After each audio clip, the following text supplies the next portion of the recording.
In Myanmar, Tzu Chi volunteers took 6 different routes to remote areas to distribute rice seeds. Flood-affected villagers who received help all felt very moved, with many making donations to reciprocate Tzu Chi's love. On the third day of Tzu Chi's rice seed distribution in Myanmar, volunteers headed to Thanampin, which is less than an hour away from downtown. Dust from the road could be seen on the clothing of every volunteer. There is dust on the road on our way to Tha Nhat Pin. Since there were many holes in the road, the dust filled our car when we passed by.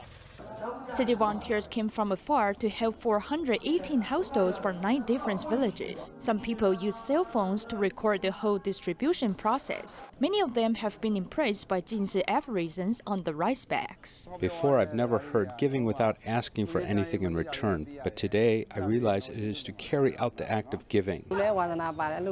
Seeing Tzu Chi volunteers coming from afar to do good deeds, I'm deeply moved.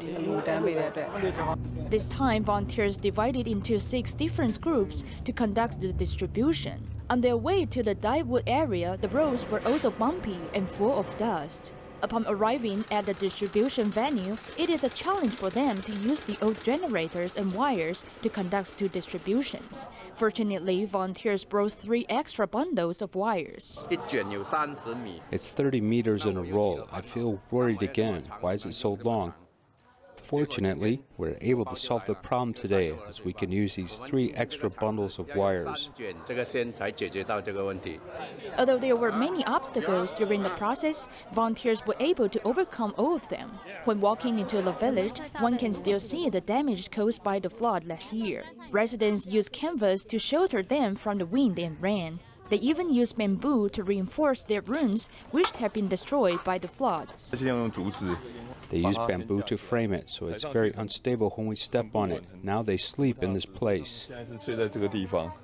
Volunteers sympathize with the affected residents, but the villagers feel grateful that they have the opportunity to give. This 68-year-old grandma feels happy that she's still healthy enough to accept Tzu Chi's care.